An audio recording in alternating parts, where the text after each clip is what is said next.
नमस्कार दोस्तों, स्वागत है आप सभी का एक बार फिर से अपने इस प्लेटफॉर्म पर। मैं दीपक शर्मा करता हूँ आप सभी का स्वागत। आशा है, उम्मीद है कि आप सभी एकदम बढ़िया होंगे, शानदार होंगे। तो करंट अफेयर के इससे पहले एक आपको वीडियो मिलेगा होगा। आज हम अगले वीडियो यानी कि उसके आगे की जो करंट अफेयर है उसको हम करेंगे। अगस्त महीने की ये करंट अफेयर आपको करंट अफेयर में क्या करना है कि सिर्फ इन नोट्स को बनाना है। इन नोट्स को आपको अच्छे से पढ़ना है, बार बार आपको मतलब पढ़ना है, ठीक है, और कुछ नहीं करना। और एग्जाम से पहले पिछले कम से कम 8 महीने के करंट अफेयरों का रिवीजन इन्हीं वीडियोस से देखकर जो आपने नोट्स बनाए हैं उसी से आप उसे रिवाइज कर सकते हैं। अगर इन केस रिवीजन करते वक्त आपको किसी टॉपिक में कोई दिक्कत आता है, देन आपको उस वीडियो के पास फिर से जाना है और उस वीडियो को आपको देखना है। तो अगर हम सबसे पहले करंट अफेयर की बात करें तो करंट अफेयर्स शुद्ध हिंदी में कहते हैं समसामयिकी घटनाक्रम। क्या कहते हैं? समसामयिकी घटनाक्रम। ये जो करंट अफेयर है ये अगस्त के हैं। कब का है ये करंट भैया? तो ये करंट जो आप पढ़ रहे हैं ये अगस्त महीने के हैं, ठीक है, अगस्त 2024।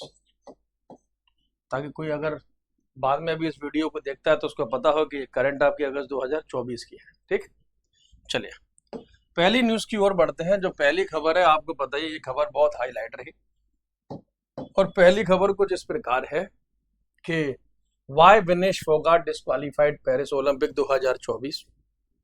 मतलब आपने विनेश फोगाट के बारे में सुना ही होगा। 2024 के पेरिस ओलंपिक हो रहा है, यानी कि इस बार के जो ओलंपिक खेल है वो 2024 में हुए हैं और उसमें विनेश फोगाट जी बहुत हाईलाइटेड रही। भारत की रेसलर हैं, यानी कि कुश्ती, और विनेश फोगाट जी तो डिस्क्वालीफाई हुई है। ये तो सभी को पता है, लेकिन मैं आपको इसको रीजन बताऊंगा कि डिस्क्वालीफाई क्यों हुई है। तो इसकी छोटी सी स्टोरी आप सुनना। अभी तक विनेश फोगाट जी अपने लाइफ में लगभग 53 किलोग्राम की कैटेगरी में सारे कंपटीशन लड़ती हुई आई थी, लेकिन उन्होंने ओलंपिक में महसूस किया कि 53 किलोग्राम के कंपटीशन में दावेदारी बहुत है और शायद उनको गोल्ड जीतना मुश्किल हो जाएगा। इसलिए उन्होंने अपने आप को शिफ्ट किया 50 किलोग्राम की कैटेगरी के लिए। मतलब 50 किलोग्राम वर्ग के लिए उन्होंने अपने आप को तैयार किया और 50 किलोग्राम के हिसाब से वो अभी तक जीतती हुई आई, ठीक है। तो लेकिन जिस समय अगला मैच होना था या फिर फाइनल मतलब होना था, उससे एक रात पहले जब उन्होंने अपना वेट मापा तो उनका वेट 50 किलोग्राम से 2 किलोग्राम ऊपर यानी कि 52 किलोग्राम था। और नियमों के अनुसार जब मैच होता है तो सुबह 8 बजे वेट मेजरमेंट होता है, ठीक है, यानी कि आपका वजन मापा जाता है। और उन्होंने पूरी रात मेहनत की। जब उन्हें पता लगा, उनकी टीम को पता लगा कि भाई 2 किलोग्राम का वेट मेरा ऊपर है, लेकिन फिर भी सुबह होते होते तक और मतलब वेट कराने तक 100 ग्राम से थोड़ा सा ऊपर उनका वेट निकला, यानी कि 150 ग्राम के आसपास से 135 ग्राम के आसपास। ओलंपिक के नियम ये कहते हैं कि आप जिस कैटेगरी में लड़ रहे हैं आपका मतलब वेट अगर उससे 100 ग्राम तक ज्यादा है, इतना चल जाता है, ओलंपिक्स वाले इसे मतलब अलाउ कर देते हैं कि इट्स ओके। मतलब परमिसेबल परमिशन जो है वो सिर्फ 100 ग्राम के आसपास की है, लेकिन उनका वेट 135 ग्राम ओवरवेट था, जिसकी वजह से उन्हें डिस्क्वालीफाई कर दिया गया। यही ये बात मतलब कहना चाह रहा है। तो सबसे पहली बात 50 किलोग्राम की कैटेगरी में वो लड़ रही थी। इस बार एक तो क्वेश्चन आपका ये बनेगा, तो गोल्ड मेडल की दावेदार थी क्योंकि फाइनल तक पहुंच गई थी, ठीक है। परमिसेबल वेट यानी कि जहां तक आपका वजन हो सकता है, थोड़ा बहुत ऊपर नीचा हो, तो वो ओलंपिक के द्वारा क्या है वो 100 ग्राम है, ठीक है। और इनका वेट को 100 ग्राम से ऊपर हो गया था, इसलिए इस बार 50 किलोग्राम की कैटेगरी में सिल्वर मेडल किसी को भी नहीं दिया गया है, रजत पदक किसी को भी नहीं दिया गया है, क्योंकि ये डिस्क्वालीफाई हो गई थी। और इस बार सिर्फ और सिर्फ 50 किलोग्राम की कैटेगरी में ओलंपिक में या तो दिया गया है गोल्ड और या फिर दिया गया है ब्रॉन्ज, यानी कि स्वर्ण पदक, या फिर दिया गया है कांस्य पदक, ठीक है। रफली 100 grams over the permissible limits, ठीक है। तो लगभग 100 ग्राम के आसपास की परमिशन होती है। देखो, जब ऐसे विवाद उत्पन्न होते हैं तभी हमें पता लगता है कि नियम कानून क्या कहते हैं और किस हिसाब से नियम कानून चलते हैं, ठीक है। ये आजकल के नियम हमें मतलब पता लगता है। जैसे 100 ग्राम का ये नियम पहले से हमें पता नहीं था, लेकिन बाद में हमें पता लगा, तो इस हिसाब से ये डिस्क्वालीफाई कर दी गई। रूल क्या क्या कहता है ओलंपिक का? ओलंपिक बोले तो आईओसी का, आईओसी की फुल फॉर्म लिख लेना, इंटरनेशनल ओलंपिक कमेटी। अंतरराष्ट्रीय ओलंपिक समिति कहते हैं हम इसे। तो इसका नियम कहता है कि according to competition rules Phogat will not be eligible even for a silver medal and the 50 kilogram will have just gold and bronze medal winners. ये तो मैंने आपको पहले बता दिया कि 50 किलोग्राम की कैटेगरी में इस बार सिर्फ स्वर्ण और कांस्य पदक ही दिया गया। As per the rules wrestlers have to stay within their weight category on both days of the competition. देखो जो मैंने समझाया वही वाली बातें अंग्रेजी में लिखी हुई है। जो रेसलर है यानी कि जो कुश्ती कर रहा है, जो पहलवान है, उसे दोनों दिन उसी अपनी कैटेगरी के अंतर्गत ही वेट में रहना होगा, हालांकि 100 ग्राम ऊपर नीचे हो सकता है। अब ये 2 दिन कौन से हैं, मतलब जिस दिन वेट हो रहा है वो और जिस दिन कंपटीशन होगा वो या तो उसी दिन रात को हो जाएगा या फिर अगले दिन सुबह भी हो सकता है। ठीक है, चलो ये है दूसरी खबर। गवर्नमेंट अपॉइंट्स चल्ला या छल्ला श्रीनिवासलू शेट्टी एज एसबीआई चेयरमैन। तो आप हेडिंग डालिए new chairman of SBI. SBI के नए अध्यक्ष किन्हें नियुक्त किया गया है, तो नाम लिख लीजिए छल्ला श्रीनिवासलू शेट्टी। ठीक है, तो सरकार ने एसबीआई के नए अध्यक्ष को नियुक्त किया है और ये फैसला किसने लिया है, ये एसीसी के द्वारा फैसला लिया गया है, appointments committee of the cabinet. इसकी भी फुल फॉर्म आ सकती है कि अगर सरकारी निकायों में जैसे कि SBI, LIC, Indian Oil, ONGC, Hindustan Petroleum, इन सबके अध्यक्ष कौन होगा कौन नहीं होगा इसका फैसला कौन करेगा, तो इसका फैसला एसीसी के द्वारा किया जाता है। एसीसी बोले तो appointments committee of the cabinet. ठीक है, अब बात आती है इसमें एसबीआई की, है ना, अब बात आती है इसमें एसबीआई की। तो एसबीआई के बारे में लिख लीजिए कि एसबीआई की स्थापना कब हुई थी, तो एसबीआई का एस्टेब्लिशमेंट हुआ था ऑन 1 जुलाई 1955, यानी 1 जुलाई 1955 में एसबीआई की स्थापना हुई। इसीलिए हम 1 जुलाई को मनाते हैं एसबीआई डे, मतलब कि एसबीआई दिवस। 1 जुलाई को कौन सा दिवस मनाया जाता है, एसबीआई डे या एसबीआई दिवस के तौर पर हम इसे मनाते हैं। एसबीआई की स्थापना आपसे पूछी जाएगी किस कमेटी या किस समिति की सिफारिश पर हुई थी, तो एसबीआई की स्थापना गोरे वाले कमेटी की सिफारिश पर हुई थी, मतलब गोरे वाले समिति की सिफारिश पर हुई थी। तो SBI established on the advice of the गोरे वाले कमेटी, या एसबीआई की स्थापना गोरे वाले समिति की सिफारिश पर की गई। करेक्ट है। चलो अगली खबर कि अरे ये है आपकी खबर number 3। India first GI tagged fig juice exported to Poland. ठीक है, तो भारत का पहला ऐसा फिग जूस, फिग आपने फल देखा होगा जो कि कीवी की तरह थोड़ा दिखाई देता है, ठीक, उस फल को हम कहते हैं फिग फ्रूट। तो फिग का जूस पहली बार भारत ने पोलैंड के लिए निर्यात किया है, एक्सपोर्ट किया है, जिस जूस को जीआई टैग मिला हुआ है, यानी जीआई का स्टेटस मिला हुआ है। तो जीआई टैग का मतलब होता है कि अगर कोई वस्तु किसी एरिया के नाम से मशहूर है तो उसी एरिया के नाम से बेची जाएगी। सपोज करो आगरा का पेठा अगर आगरा के नाम से मशहूर है तो उसे सिर्फ आप आगरा के नाम से ही भेज सकते हैं, किसी और नाम से आगरा का पेठा सेल नहीं होगा। ठीक है, मतलब ऐसा, तो उसी पेठे को आगरा का पेठा कहा जाएगा जिसका उत्पादन आगरा में ही हुआ हो, और अगर उस पेठे का उत्पादन आगरा में नहीं हुआ है तो फिर उसे आगरा का पेठा नहीं कहा जाएगा, इसको कहते हैं जीआई टैग। एग्जाम में आपसे पूछी जाएगी what is the full form of the GI, है ना, आपसे क्वेश्चन बनेगा what is the full form of the GI, तो जीआई की फुल फॉर्म लिख लीजिए ज्योग्राफिकल इंडिकेशन, भौगोलिक सूचक कहते हैं हमें से शुद्ध हिंदी में भौगोलिक सूचक, मतलब ज्योग्राफिकल इंडिकेशन।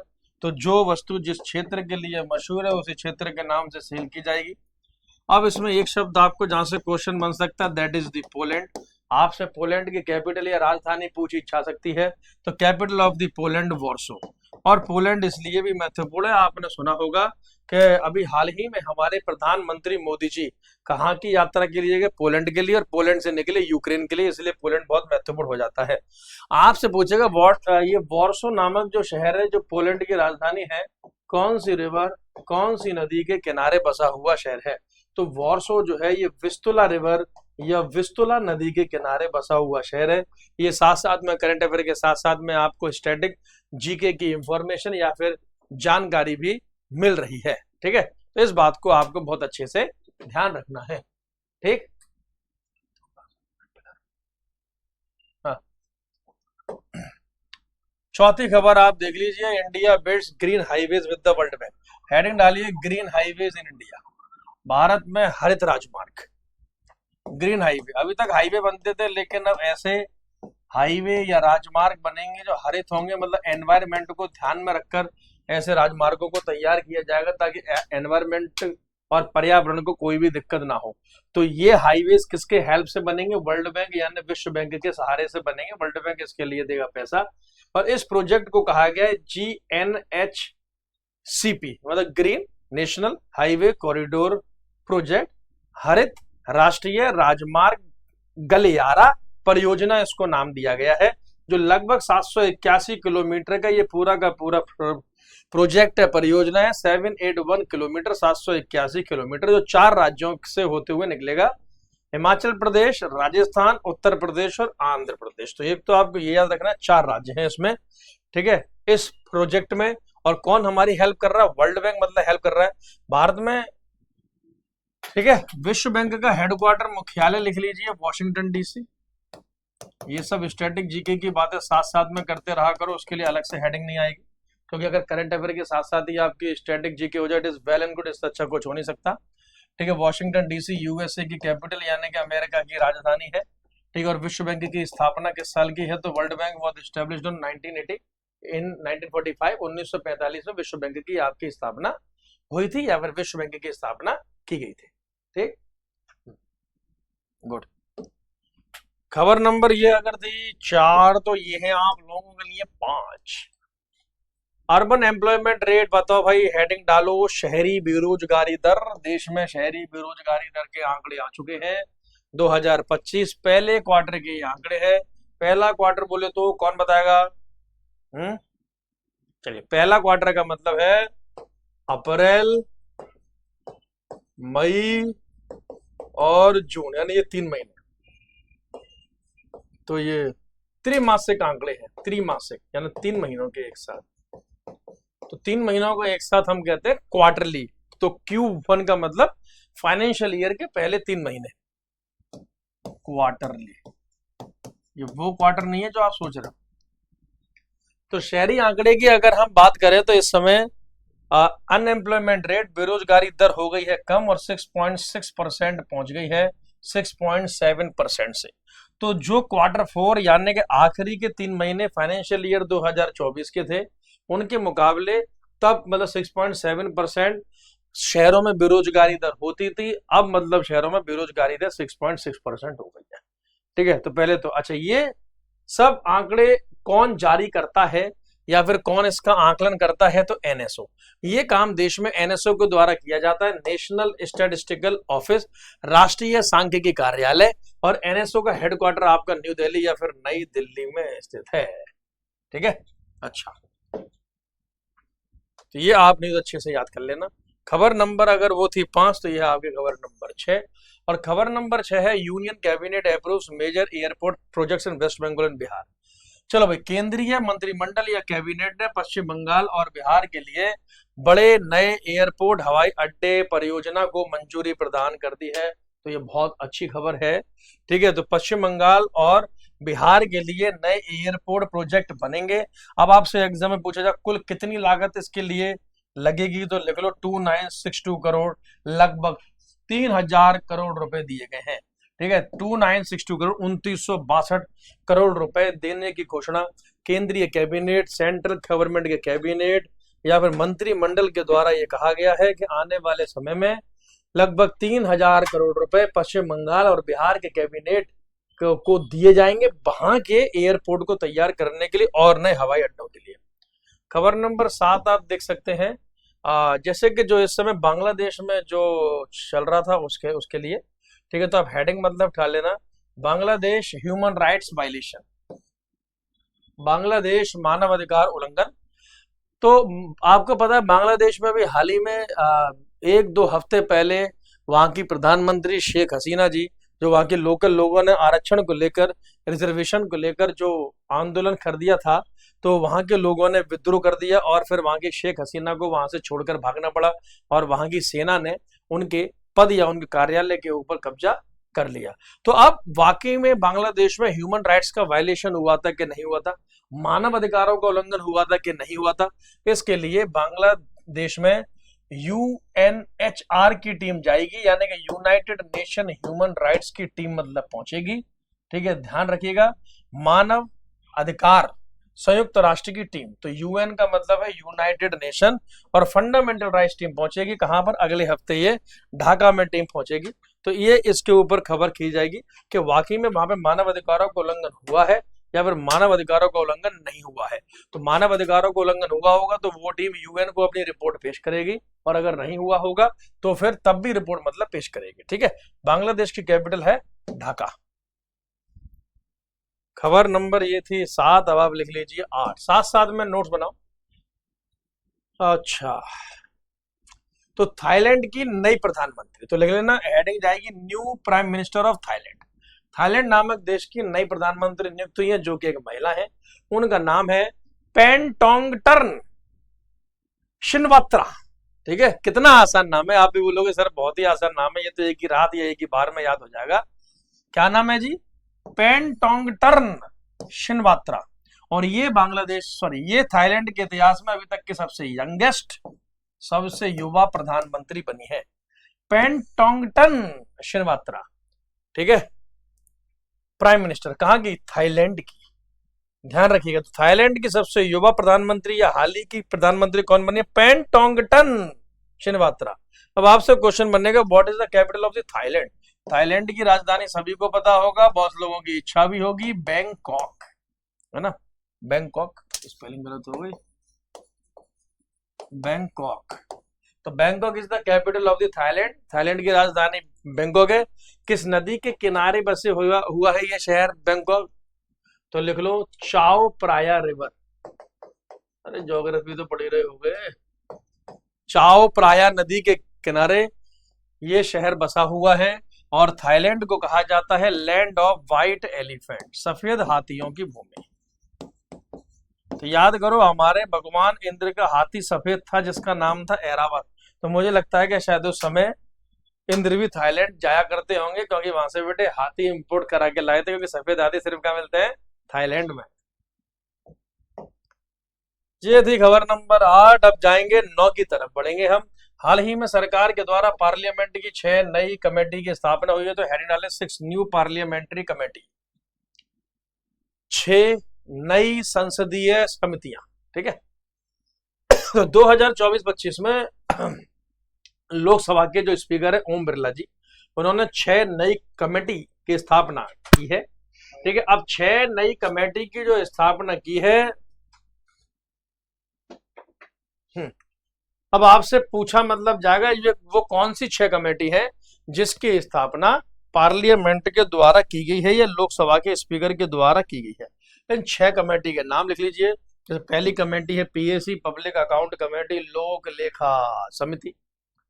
दूसरी है कमेटी ऑन पब्लिक अंडरटेकिंग्स, यानी कि सार्वजनिक उपक्रम जो पीएसयू कंपनी होती है उसके ऊपर कमेटी।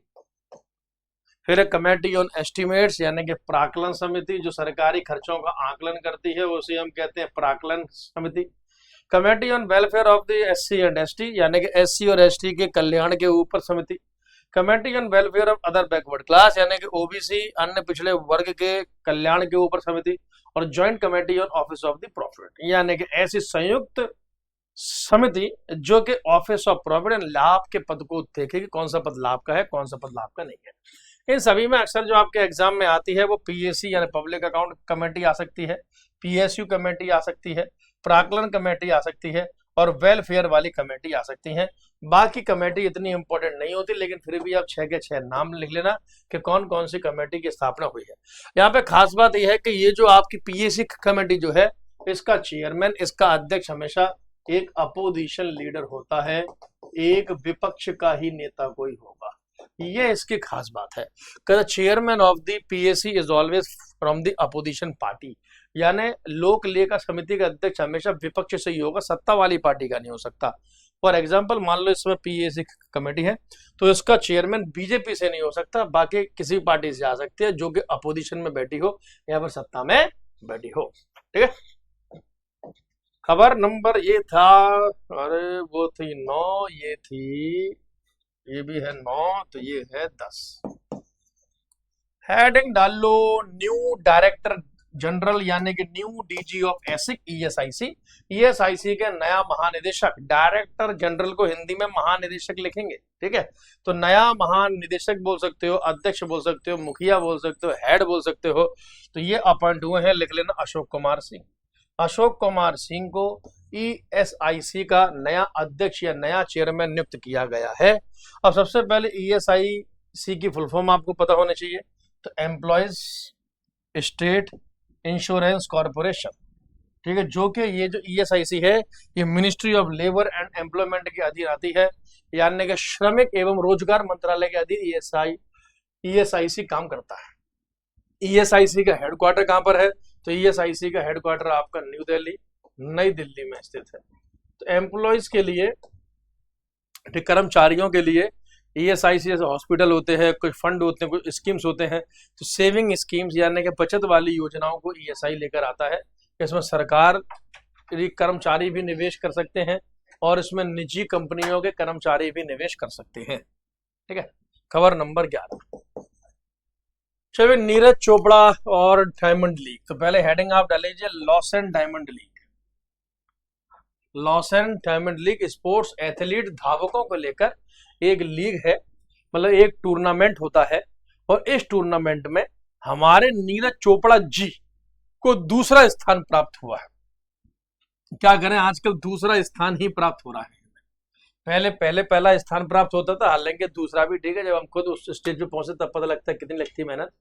लेकिन जैसे कि ओलंपिक में भी दूसरे स्थान पर रहे, तो हमारे देश को मिला इनकी वजह से जेवलिन में यानी कि भाला फेंक में सिल्वर मेडल, रजत पदक। और यहाँ पर भी लॉस एंड डायमंड लीग जो कि स्पोर्ट्स एथलीट कंपटीशन है, यानी खेल का एक धावकों को लेकर एक प्रतियोगिता है, उसमें भी इनका स्थान दूसरा रहा है।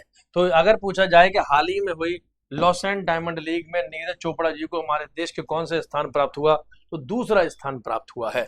कौन सा स्थान? दूसरा। खबर नंबर 12, खबर नंबर 12 है नेशनल स्पेस डे, राष्ट्रीय अंतरिक्ष दिवस कब मनाया जाता है ना। तो ये आपसे मतलब पूछा जा रहा है। तो पहली बार ही ये दिवस इसी साल 2024 में मनाया जा रहा है और ये दिवस मनाया जाता है 23 अगस्त को। कितने अगस्त को ये दिवस मनाया जाता है? 23 अगस्त को देश में मनाया जाता है नेशनल स्पेस डे, राष्ट्रीय अंतरिक्ष दिवस। ये इसमें हम इसरो की कामयाबी को पढ़ते हैं जो उसने स्पेस में प्राप्त की है। तो ये दिवस इसरो के द्वारा मनाया जाता है, इंडियन स्पेस रिसर्च ऑर्गेनाइजेशन, जो कि भारत का अंतरिक्ष संगठन है स्पेस, ठीक है, इसरो। और इसरो का हेडक्वार्टर मुख्यालय कहां पर है? अगर आपसे ये पूछा जाए तो बेंगलुरु। इसरो का हेडक्वार्टर मुख्यालय है आपका बेंगलुरु। बेंगलुरु में इसका हेडक्वार्टर मुख्यालय है। 23 अगस्त को यह दिवस मनाया जाता है, वो भी किसके याद में? चंद्रयान मिशन 3 के याद में। चंद्रयान मिशन 3 के याद में इसको मनाया जाता है, क्योंकि अगर आप याद करें the 1 year anniversary of India successful Chandrayaan 3 mission, यानी 23 अगस्त 2023 में चंद्रयान मिशन 3 भेजा गया था और उसी के सम्मान में ठीक 1 साल के बाद 23 अगस्त को ही ये दिवस मनाया गया, नेशनल स्पेस डे, राष्ट्रीय अंतरिक्ष दिवस। इस बार जो दिवस मनाया गया उसकी थीम क्या रही, मतलब विषय क्या रखा गया है? कई बार हिंदी में थीम को थीम ही लिख देते हैं देवनागरी में। तो थीम रही है touching lives while touching the moon. बहुत बढ़िया है, यानी कि चांद को छूते वक्त हमने जिंदगियों को छुआ है। तो जब चांद को छुआ तब जिंदगियों को छुआ, या touching lives while touching the moon. तो जब चंद्रयान मिशन हमारा चांद पे पहुंचा तो आप ये समझ लो कि हमने किसी जिंदगी को छुआ और एक नई जिंदगी की तलाश में, नए लोगों के रहने के लिए, एक नई खोज के लिए चंद्रयान मिशन तैयार किया गया इसरो के द्वारा, ठीक है। चलिए अगली खबर, ये थी आपकी खबर नंबर 12। अब आएगी 13। अब 13 क्या होगा कालिया। अगली खबर है, लिख लेना क्लीन रिवर इनिशिएटिव, यानी कि स्वच्छ नदी शुरुआत या पहल। तो नदियों को साफ रखने के लिए, क्लीन रखने के लिए हमने एक पहल शुरू करी है। किस देश के साथ मिलकर? डेनमार्क के साथ मिलकर।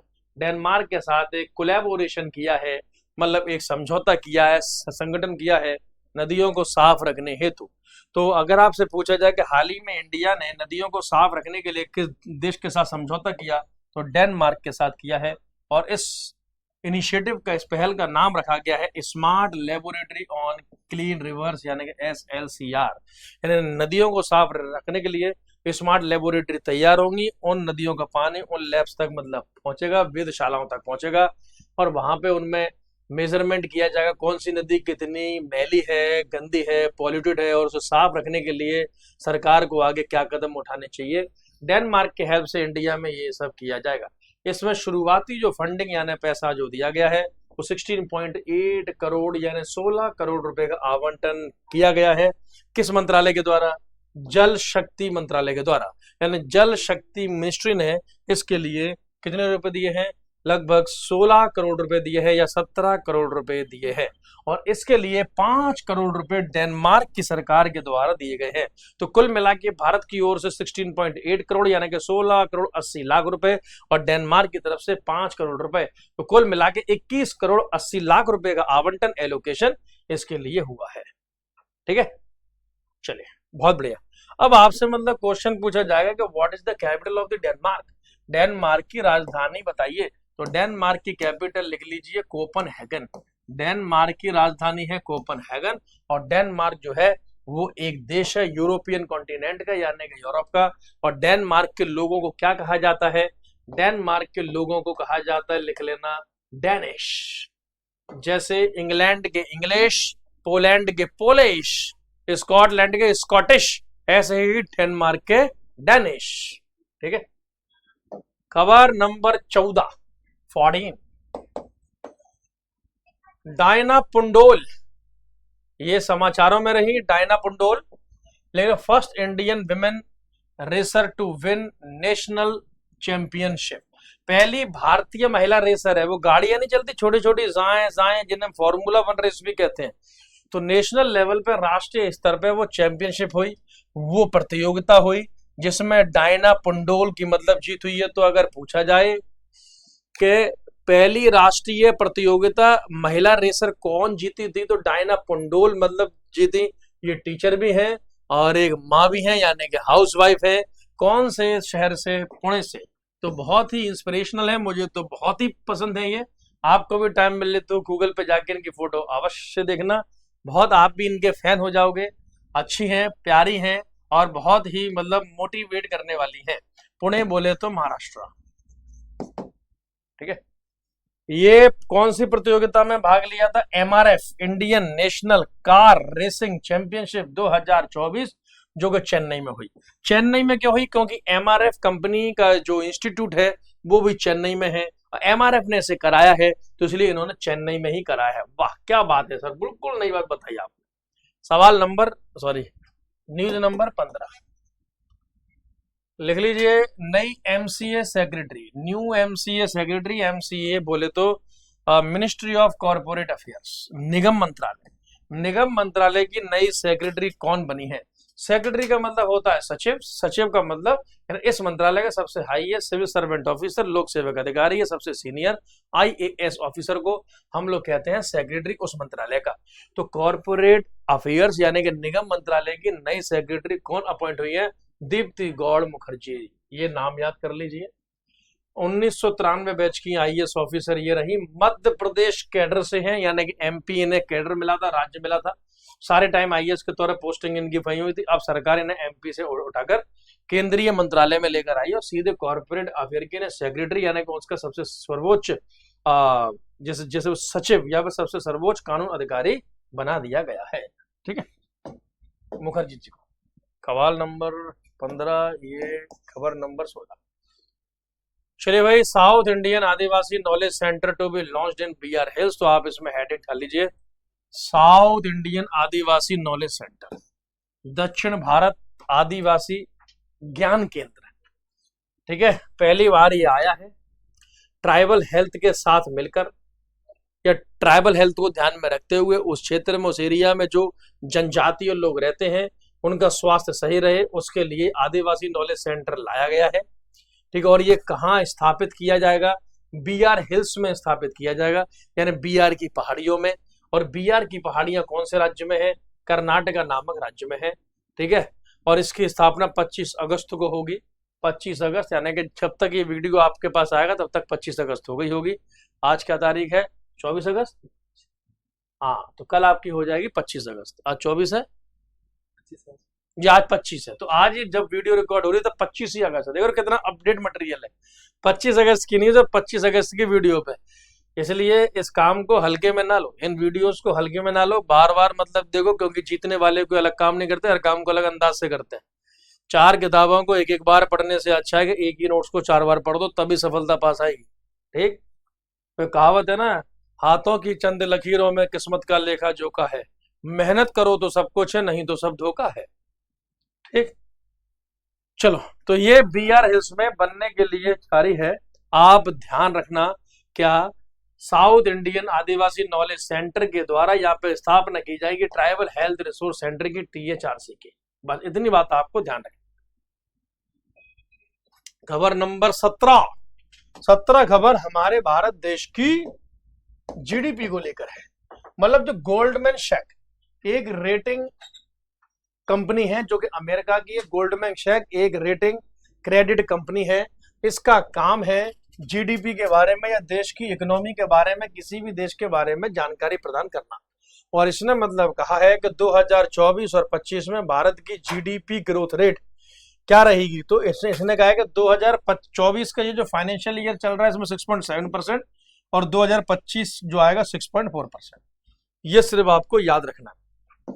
तो 24 में हमारी GDP ग्रोथ रेट क्या रहेगी साल खत्म होते होते तक 6.7%, और 25 में 25 जब तक खत्म होगा तब तक क्या रहेगी 6.4%।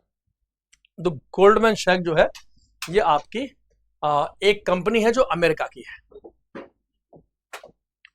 खबर नंबर ये थी 17 और ये आ गई 18। देखो 18 खबर क्या कहती है? 18 खबर कहती है कि Avni saving account for women, यानी कि एक महिलाओं के लिए नए खाते का सिस्टम शुरू करा गया, जिन खातों का नाम है अवनी बचत खाता, सिर्फ महिलाओं के लिए। जो कौन सी बैंक लेकर आई है? बंधन बैंक लेकर आई है। बंधन बैंक 22 अगस्त 2024 को इसने इसकी घोषणा की है, ठीक है। क्योंकि 22 अगस्त को बंधन बैंक का फाउंडेशन डे, इनका स्थापना का भी दिवस होता है, ठीक है। और बंधन बैंक कहाँ की है?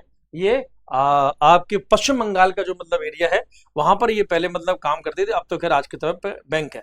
और इस ये जो अवनी योजना है सिर्फ महिलाओं के बचत खाते के लिए ही है, और इसे कोई नहीं मतलब खोल सकता, सिर्फ महिलाओं के लिए खाता बहुत रफ्तार में मतलब खोला जाएगा ये, ठीक है। चलिए अगली खबर ये थी 18, अब आ गई आपकी खबर 19। PM मोदी प्रेजेंट्स BHISM यानी Bhishma cubes to Ukraine. PM Modi ji ने यूक्रेन को भीष्म क्यूब दी है। क्यूब तो आप समझते होंगे, भीष्म क्यूब दी है यानी कि पहल दी है, एक उन्हें हेल्प करने के लिए जिम्मेदारी दी है मानवता के अनुसार। भीष्म बोले तो भारत हेल्थ इनिशिएटिव फॉर सहयोग हित एंड मैत्री, यानी किसी के हित के लिए, किसी के सहयोग के लिए और मैत्रिक संबंध बढ़ाने के लिए भारत सरकार ने उसे सहयोग दिया है। ऐसे क्यूब्स दिए हैं जिन पे ये लिखा होगा भीष्म ने हम आपके साथ हैं मानवता के अनुसार। ये किसी भी प्रधानमंत्री की आजादी के बाद यानी 1991 के बाद 1991 के बाद यूक्रेन के लिए पहली यात्रा थी। यानी 1991 के बाद अगर कोई पहली बार कोई प्रधानमंत्री यूक्रेन गया है तो वो देश के प्रधानमंत्री मोदी जी हैं, ठीक है। और यूक्रेन के कैपिटल राजधानी आप लिख लीजिए, इसकी राजधानी है कीव, जो कि निपर नदी के किनारे बसा हुआ ये शहर है। तो निपर नदी के किनारे कीव नामक शहर बसा हुआ है जो यूक्रेन की कैपिटल या फिर राजधानी है। खबर नंबर 19 की ओर बढ़ते हैं, और खबर नंबर 19 है Odisha CM Manjhi launches Subhadra scheme. तो ओडिशा के मुख्यमंत्री मांझी जी ने एक सुभद्रा योजना शुरू करी है। नाम से पता लग रहा है कि महिलाओं के लिए योजना है, और वहां के ये मुख्यमंत्री हैं मोहन मांझी जी, उनके द्वारा महिलाओं को सशक्त करने के लिए इस योजना की शुरुआत की गई है। The scheme promises ₹50,000 to 1 crore women aged 21 to 60। 21 साल से लेकर 60 साल तक की जो महिला है, ठीक है, उसे आने वाले 5 वर्षों में इस स्कीम के तहत 50,000 से लेकर 1 करोड़ रुपए तक उन महिलाओं को मतलब मिल सकता है, जिसके लिए ओडिशा की सरकार ने अलग से दिया है बजट 55,825 करोड़ रुपए का। इस बार का जो आया था बजट उसमें इसका मतलब आवंटन किया गया है। और एनुअल इंस्टॉलमेंट जो मतलब इसकी है वो 10,000 रुपए से लेकर, यानी कि सालाना है, ठीक है, और 5,000 each on rakhi Purnima international women's day पर मतलब हो गई।